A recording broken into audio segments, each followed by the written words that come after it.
Hey everyone, welcome to Locked On Lakers for Tuesday. Brian Kamenetsky, Andy Kamenetsky, Kyrie Irving rumors continue to swirl. Is it possible for the Lakers to pull off a sign and trade? That's next. You are Locked On Lakers, your daily Los Angeles Lakers podcast. Part of the Locked On Podcast Network, your team every day.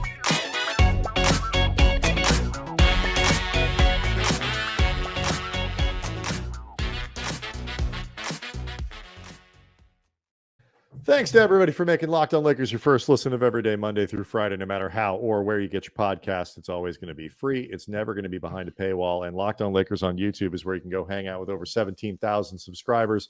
Lakers fans all talking about the offseason, leaving questions, talking to us, talking to each other. Please continue to do so because especially now that we are into the offseason, your questions, your thoughts, your comments are going to be a really big driver of what we do on the show. Looking forward to the draft, looking forward to free agency, trade season, all that kind of stuff.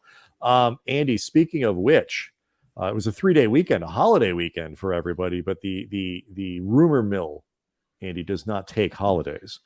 No, not when it comes to the Lakers and Kyrie Irving. And Kyrie is going to remain connected in rumors to the Lakers as long as LeBron is a part of the squad, whether for the next, 2 to 3 years or 2 to 3 weeks if he does decide to retire. But either or. Nobody believes it still, but it's still out there.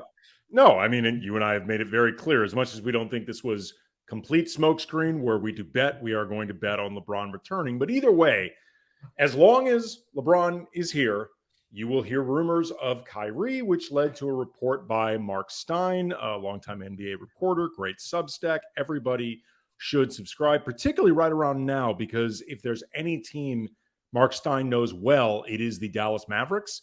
And from a recent report in his Substack, he said, quote, "While we await a clear indication about the Lakers' intention there, with no verifiable signal to date that pursuing Irving is among their offseason priorities, league sources say that the Mavericks would have no interest in a sign and trade with the Lakers that features D'Angelo Russell as the primary Dallas-bound player. All indications are that the Mavericks remain intent on re-signing Irving." So a few things about this, because, the Kyrie, like you say, Kyrie will always be connected as long as LeBron is here. And to be fair, it's not just pure star bleepery that would get this. Like, you go back and you watch the highlights of the Denver series and the utility of a Kyrie Irving in that lineup when the Lakers backcourt scoring was such a problem and the outside shooting was a problem. Like, you could see how Kyrie Irving, all the stuff waves arms about aside, would have been a useful basketball player for the Lakers in that series. And so, there's really only a couple ways to do it, though. The first one is you clear the decks and get rid of basically everything that isn't nailed down. And the Lakers, if they did other than, just so it's clear, Austin Reeves in this equation would still be potentially, like, if they do things in the right order and all that, because his cap hold is quite small. Right. But everybody else got to go. So you're basically left with Christie, Reeves, LeBron and AD. That would still require Kyrie to take a significant pay cut under what he could get for the max. The Lakers can really only free up, a little over, I think, 30 million or something like that. Kyrie can earn 47. And so that's one way. The other way is what we were just talking about there with Marc Stein, which is a sign and trade that would send D'Angelo Russell and presumably sweetener, draft picks and whatever back to Dallas for Kyrie, and the Lakers could sign him out for something better. There are other issues about hard caps and things like that would come into play. For the sake of this, we will leave all of that aside, Andy, because apparently they don't want to do that anyway, which kind of makes sense. I don't know why Dallas would necessarily want, if the goal is to appease Luka with the strongest team possible, swap out Kyrie for D'Angelo Russell. Yeah, I mean, putting aside what I imagine would be Dallas's reluctance to directly help make the Lakers better, much less better than the Mavericks, it, like you said, it doesn't make sense for the Mavericks if they're trying to win now for Luka. Like, we've stressed this before. D'Angelo Russell is a good player, but he's not as good as Kyrie. Like in a lot of respects, he's Kyrie light in terms of the things that D'Angelo does well, but not as good as Kyrie. I see what you're saying. I understand what you mean by that. Yeah. And they basically do the same things poorly, namely defense. Look, even the picks that would be attached inevitably to D'Lo, you replenish some of what Dallas gave up to give Kyrie in the first place, but it probably, to make this worth Dallas's while, would require a third team that's D'Lo's actual landing spot, because it is an optical and basketball disaster to have essentially traded Dorian Finney-Smith and Spencer Dinwiddie on top of having lost Jalen Brunson for nothing, for a handful of Kyrie Irving games, missed playoffs, D'Angelo Russell on a long-term deal. Like, they're better off, Dallas, just clearing cap space and having a fuller choice of their options, letting Kyrie walk.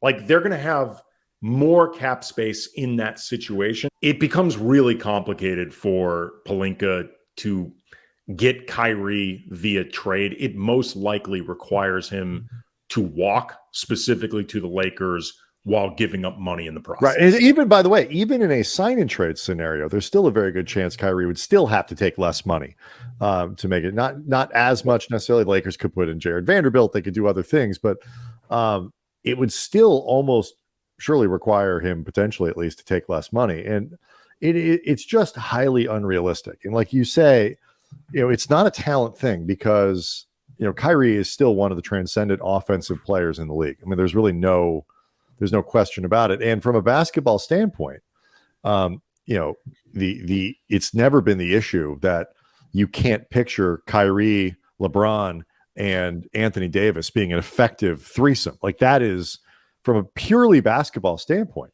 But obviously nothing works in that way. Kyrie's not likely going to sign a 2-year deal, or kind of align with LeBron and all that kind of stuff. He's going to be able to get what he wants from Dallas, I think, because, like you say, they are pot committed. Oh, there's no way Kyrie's going to do all of this with a short-term deal on top of it. Right. Like, if he's going to give up the money to come to the Lakers, he is at minimum taking the max years. Right. Otherwise, this just becomes, frankly, stupid for Kyrie. He's better off just getting the deal from Dallas and then forcing his way out, for the umpteenth time in his career. Right. And so, I agree with you. And I think, the Lakers, both of us have said, we'll have more time to talk about this specific aspect of it as the offseason goes along, if the rumors heat up again for whatever reason, whatever it might be. But it's when you start to extend Kyrie past the window of LeBron and even the window that you have with Anthony Davis, you are getting into some potentially dicey territory. The one thing, though, that I think this shines a light on is the Russell thing, because when you start to talk about packaging D'Angelo Russell in a sign and trade, well, now you're sort of estimating, well, how much is that going to cost? How much is it going to make? What's that look like? Because if it's not this sign and trade, Lakers fans want to figure out, maybe is there somewhere else the Lakers can send him? And without jumping into maybe some of the specific names, it gets into that money question with Russell. And so that's where I want to go next. Locked on Lakers is brought to you by Game Time. And years ago, some friends of mine and I, we wanted to go see LL Cool J really last minute at the House of Blues. No longer exists in LA. We didn't know how to get tickets because, again, last minute. So we went to a scalper. He sold us fake tickets. We were suckers. We managed to get into this concert through some last minute total luck, but I was like, I am never going through that experience again, and I don't have to. And that's why I love Game Time. It's the fast and easy way to buy tickets for all sports, music, comedy shows, and theater near you. With killer deals on last minute tickets and their best price guarantee, you can stop stressing over the tickets and start getting hyped for the fun. And you get images of seat views, which is great because you don't want a bad angle.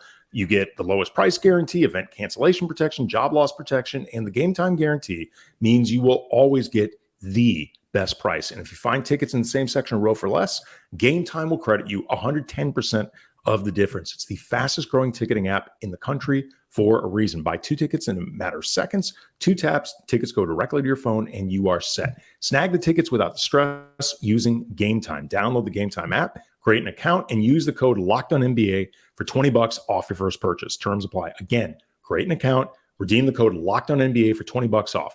Download Game Time today. Last minute tickets, lowest price guaranteed. Okay, so one of the things that I think is kind of is fascinating to me about the Russell thing. I am 100%, I know, much more a proponent of bringing back Russell, not just for the salary and the the asset management aspects of it, but also for the player. Than I know a lot of other, not just Lakers fans, but quite frankly, basketball media. There are a lot of people who just don't think he's that good. And some of this, Andy, gets to, okay, how much? Like, what are we talking about here? Because D'Angelo Russell's obviously coming off of a max deal where he's making $30 million. And, everybody, and I agree, he's not worth $30 million. Like, he's not going to, like, he wants the max contract and the Lakers can't give that to him. Well, sure. I also want a max contract from the Lakers, and I'm not getting that either. So I for starters, the whole notion of a max deal for Russell, I think, is something that ought to just be taken off the conversational table. This whole notion, I've seen it talked a little bit among NBA media, but it's largely just people either hitting us up on Twitter at Cam Brothers or talking about it in the Locked On Lakers YouTube comments section. This idea that D'Angelo Russell is going to be seeking $30 million, which is roughly what he makes now. And that if the Lakers aren't going to offer him that, he's going to be looking somewhere else. And this is the deal. Unless D'Angelo Russell finds a different line of work that pays him $30 million a year, he's not going to be getting that anywhere, including the NBA. And I think it's important for people to remember a very big reason D'Angelo Russell had the salary that he's coming off now is when Kevin Durant forced his way to the Nets from the Warriors. The Warriors wanted to keep that salary slot as live as possible because they knew that the cap space, just Durant coming off their books was not going to do anything for them in terms of team building. They needed a live contract. So they did a double sign and trade with D'Angelo Russell, and they needed it to be as close to Durant's salary as was CBA legal. And while D'Lo was coming off a good season with the Nets, it was not that good of a year, particularly for a player like D'Angelo Russell, who's always been very polarizing around the league.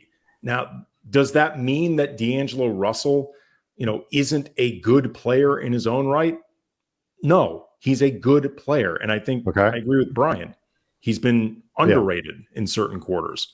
But the whole D'Angelo Russell $30 million thing, that's fiction. No, it's not something to worry about. Right. The question is much more, are we talking 25? Are we talking 20? Are we talking 2 years? Are we talking 3 years? I mean, I people will find this out throughout the entire offseason. I'll say it now. I'll say it, the everydayers might get sick of it. I am really bad at the how much is blank going to get game. There's always somebody who surprises you, and there are always people who don't seem to get what you would expect. And I just think he's not the kind of player that if you are a team with cap space is going to get super excited to throw a lot of money at him. Especially I don't know what his market is, because I think he is one of these guys that has been exposed as a very good player, but not one that is going to join your superstar group. Like, he's not that good. He's not going to ascend into a superstar, I think, anymore. His defensive issues are such that if you're a really good team, you have to be aware of them and understand that in the playoffs, there are going to be series where he's harder to play. Denver for this series was one of those for the Lakers. It was made harder by the fact that he shot 13% from 3-point range. Like, if Russell shoots 36% from three against the Nuggets, he can probably play 25 minutes a game in this series. So if the Lakers could bring him back at 2 and 45, 22 and a half a year, I just don't see how you don't do that. Like I don't, for a team that needs excellent regular season players and real depth, because another thing that was talked about over the weekend, LeBron James might need, as we've mentioned a few times, and but more firm reporting, he might need offseason foot surgery. If that's the case, LeBron has said, I'll be ready for training camp. Nobody will know, but you're going to want to ramp that up. You're going to want to take your time the first 6 or 8 weeks of the season. If LeBron has offseason foot surgery, might be something where you hold him back a little bit. And so you want to be extra cautious. If that's the case, you need as many players as possible. And Russell is certainly a very good regular season NBA player. So I get the anger about how his season ended, but what I don't understand is there's a little too much recency bias here, where the last series that he had against the Nuggets erases the other ones, where he wasn't perfect against Golden State, but he was a big reason they won the series. He wasn't perfect against the Grizzlies, but he had some really important moments in there too, where his skill set came in handy.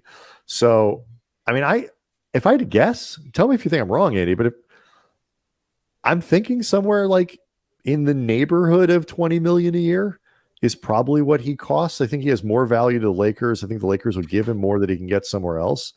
And there's probably some wiggle room in there about years and money and all that, because ultimately he'll do better here than somewhere else.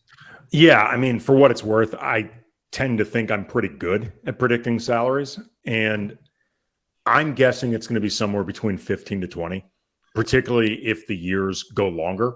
I was online talking 3 years at 18 with a fourth of the player option or something like that. I was talking with Anthony Irwin, the former co-host of this show, now hosting the Lakers Lounge. And we're talking a little bit about D'Lo's future salary. And in talking, I think we both sort of landed on what I think would be a good guideline for trying to anticipate it. The more money I think D'Lo gets per year in a contract, the less total control he'll have over the contract.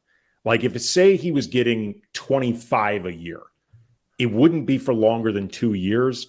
And the second year of that deal would probably either be a team option or only partially guaranteed, something like that. Right. So I think in certain respects, it would be about whether D'Angelo prioritizes, higher yearly salaries that he has less control over versus less annual salary, but longer guarantees. I think unless it's a very short deal, he's not going to be making more than 20 a year.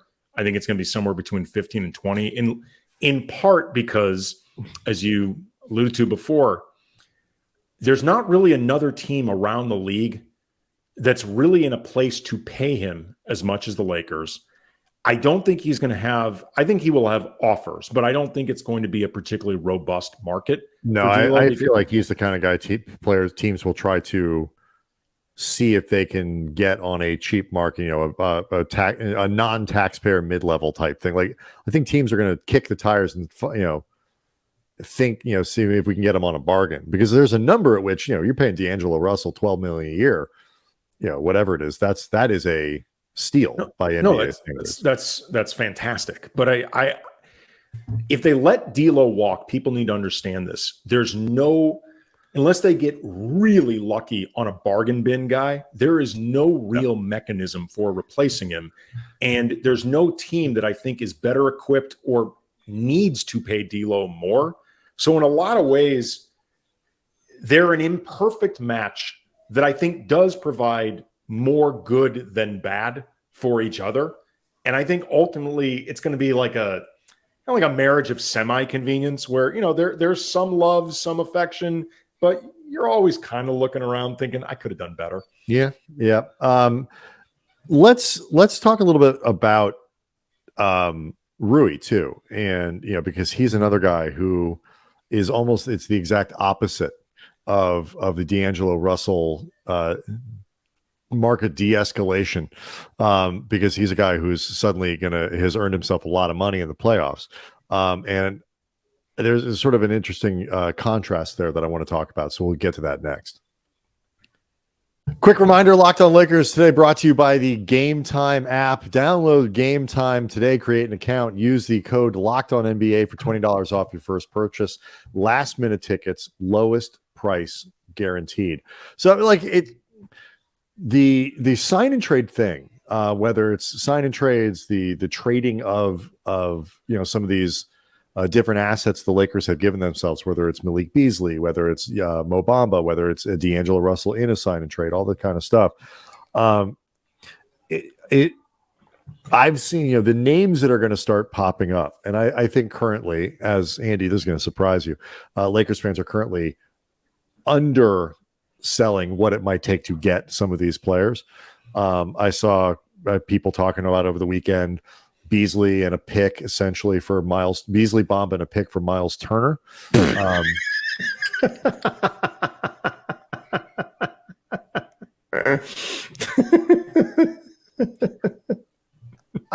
mean, it's a good deal for the Lakers. Excellent deal for the Lakers. I cannot understand. I don't think Indiana's going to be doing that. They just signed the guy. I mean, if they are going to trade him, it ain't going to be for that package. Unless they're doing this because they plan to liquidate the franchise and take the markdown, like what the hell would be the incentive for that? No, but I've seen, Buddy Hield is a name that is thrown out. That one makes a little bit more sense with how they're constructing that roster and some of the young players they have coming up. Hield already coming off the bench. That I can see a little bit like players like that, or Gary Trent or Van Vliet is somebody else that you mentioned. Like there will be names that are thrown around. And we'll certainly dive into all that as once the finals are over, you start getting closer to draft and trades and things like that. The other player, though, that I think is really interesting in all this is Hachimura, because when the Lakers got him, quick coda on to finish this Russell thing. He wasn't even asking for $30 million from Minnesota. Like, apparently his asking price was somewhere around 25. So, and the Timberwolves were like, no, we're not doing that. So again, he's not getting 30. Don't worry for an about extension to clarify what you're talking about. But so don't worry, Lakers fans, it's not going to be 30. And so, but the aesthetics of that do make a difference. I think if the Lakers were paying him 19 or 18, people would feel a lot different about him going into next year. But it's a good seg to Hachimura, because when the Lakers got him, I think the prevailing thought was like, okay, $10 million a year probably is enough to get Hachimura based on his career to this point. Like if you're interested in re-signing him, 8 to 12, somewhere in that $10 million range. That has gone up significantly in the postseason. You would agree?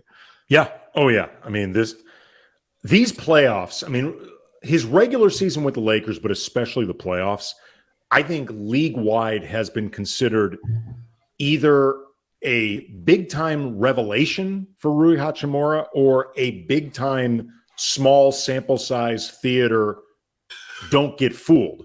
Either way, everybody has acknowledged this was a very different version of Rui Hachimura. Like when the Lakers made this deal, it was generally praised, but I think it was largely the idea of, all right, you're giving up Kendrick Nunn, who's not part of the future, barely plays, a couple second-round picks for a better player than Kendrick Nunn. Right, you get a free look at a young player that you can then control with his bird rights. But the part that I think is obviously interesting is in the same way that Russell,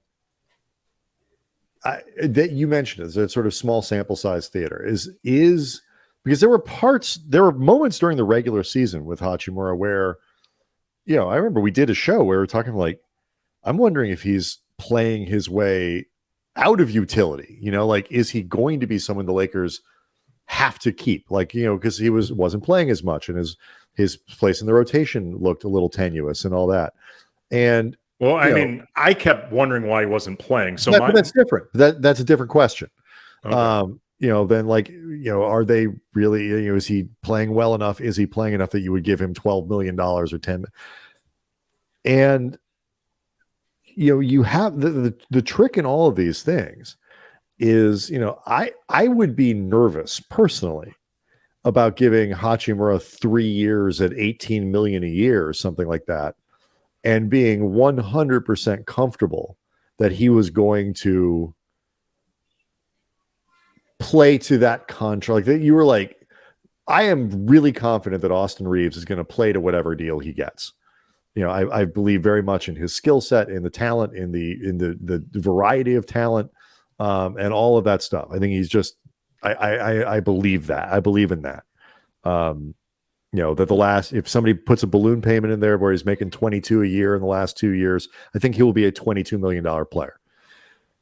I'm not quite there yet on Rui. I would sign him because I think they kind of have to. And he does fit really nicely with LeBron, with AD. He gives them, a front court presence that can score, that can take some of that. Like, I really do like him, but I'm not 100% sure that you don't turn around in 2 years going, man, the Lakers, because he's had moments in Washington even where he looked great for a month and a half and then disappeared and all that. I think a lot of that has to do with the Wizards. I was going to say, I just think it's an interesting contrast to me. Well, it's a big question about the value of fresh start and like how much you need, how much a new environment, new structure can mean to a young player. Context and how you're being used and with whom. Yeah, but all that stuff matters. Being around, better players with LeBron and Anthony Davis, and I think better structure than he often had with the Wizards, which was a revolving door of coaches, revolving door of lineups. There's always been the question of what direction are they even going in. Rui during the 2022 season also was dealing with a personal issue that kept him away from the team for a while, and I don't know what the issue was, much less how much it directly, if at all, had anything to do with the Wizards or the environment of the Wizards. But sometimes people just need a different setting, just like a different atmosphere for a lot of different reasons. And sometimes that can be real, right down to it might be beneficial for Rui Hachimura to no longer have to live up to 9th overall pick. I think it's the same. The Lakers are trying to solve the same puzzle with Hachimura as they are with Russell, which is, different kinds of role players. They play different positions or whatever, but they are ultimately role players on a team like this. They are not expected to be stars. Nobody's going to expect either one of them to make an all-star team. And if you decide, like, part of what makes Reeves valuable is that you can put him on the ball as much as you can. If you sign a different point guard, Russell, people make a big deal out of this. D'Angelo doesn't want to be a point guard. He doesn't call himself a point guard. He's just a player or whatever. But he actually is a really good fit in a backcourt that also includes Reeves, in a front court that includes LeBron and all that, because he is a clever pick and roll player, but also a good spot up shooter, and is like, and can catch and shoot and can do those things and can move the ball and all that stuff. He's not a point guard whose value comes only in having the ball in his hands. If you're going to invest a lot in Reeves, you need to put another guard next to him that fits with Reeves. If you're going to invest in Hachimura, it has to be in, like, Rui, same player, same whatever, goes to another team, might not perform as well. Put him with the Lakers. That setup with LeBron, with Anthony Davis, with the other guys around him, it's a better fit. It is really tricky for the front office to make those calculations with role players. And getting it right and getting it wrong is something that we see happening all the time across the league. And letting one of them go influences, in some ways, the other guys. So I say it is an ecosystem that my last thing here, and we can go. We'll get to Howard Beck again for Wednesday's show. The Lakers have built an ecosystem, not just a roster of individual players, and they need to respect the full ecosystem and understand how removing and inserting different players impacts that, especially with the role guys. Well, I mean, the two things quick I would say before we go in that. First of all, when you mention, determining who you keep, if they let Rui go, I think it becomes much more likely that they're letting D'Angelo Russell go. I think if they let Rui go, they're letting everyone go. I agree with you. Right. And they're going to be looking to clear the decks for Kyrie, for Fred VanVleet, for somebody else. But I would imagine Rui, in a lot of ways, is going to be a bellwether for the concept of continuity with this team. The other thing, though, that's interesting when you talk about just like the value of role players fitting alongside certain teams better than others. I was looking at Rui's numbers and like even going through like the per 36, the advanced and stuff like that. They're more or less the same as the numbers in Washington. Like he played in a way that seemed a lot better and more useful and more valuable with the Lakers. And, there was, a few series, like example, first round against Memphis, where he looked like a finals MVP type caliber, player. But for the most part, his production was actually pretty similar. I was kind of surprised by this. Sometimes it's not what you produce, it's where you're producing it, how, and alongside whom. Right. And Rui filled a very specific hole that the Lakers had. And so, like, again, it's what I think is this is what's fascinating about roster construction. But let's save that for later in the week, because I want to go through that stuff again about Rui, like kind of what you're uncovering here. And because I think that's something I didn't really have looked at and didn't realize. So let's save that, and we'll come back to that later in the week and try to figure out, like, the $18 million that Lakers might have to pay Hachimura probably looks a lot different than his value for $18 million with Washington or with a different team. Locked On Lakers on YouTube is where you can go to see the show and leave us questions, comments. What do you think about Rui? What do you think about no sign and trade for Irving, about D'Lo at 20 versus D'Angelo at 25, all of that stuff? Leave us questions, leave us comments. Reminder for the everydayers, Howard back on Wednesday. We'll see everyone tomorrow.